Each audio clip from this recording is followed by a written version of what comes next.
Pernah nggak kalian bayangin gimana jadinya kalau Indonesia nggak merdeka dan tetap dijajah oleh Belanda?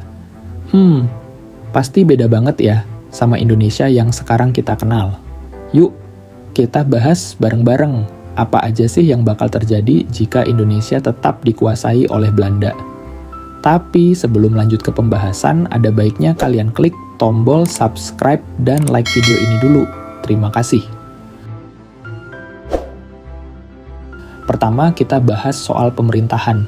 Kalau Indonesia masih dijajah, kita nggak akan punya presiden seperti Pak Prabowo saat ini.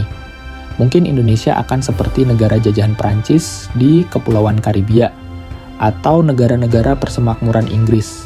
Kita mungkin merdeka, tapi tetap terikat dengan Belanda, dengan seorang gubernur jenderal yang ditunjuk oleh Ratu Belanda, bukan presiden yang kita pilih sendiri.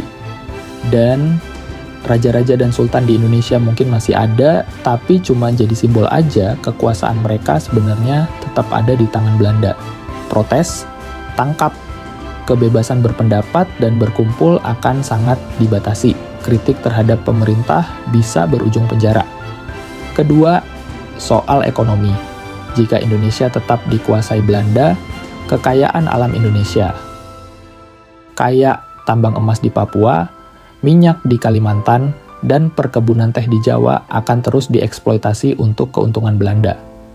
Kita mungkin hanya kebagian remah-remahnya aja, dan juga pabrik-pabrik di Indonesia mungkin hanya akan memproduksi barang mentah atau setengah jadi, untuk kemudian diolah di Belanda.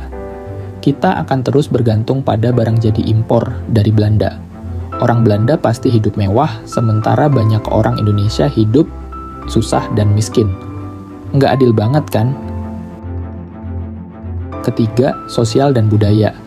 Diskriminasi bakal ada di mana-mana. Orang Belanda ngerasa paling hebat, kita dianggap warga kelas 2.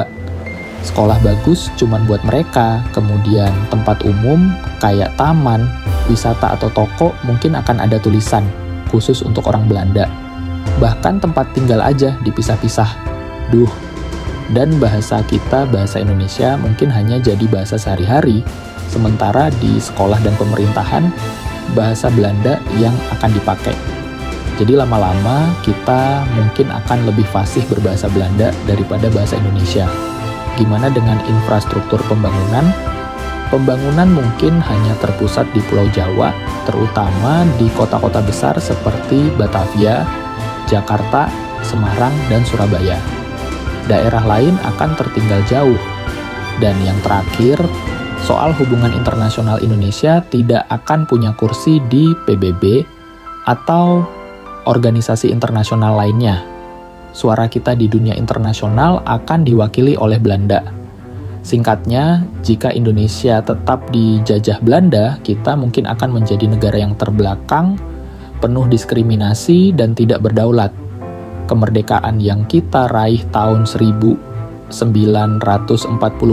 adalah anugerah yang tak ternilai harganya.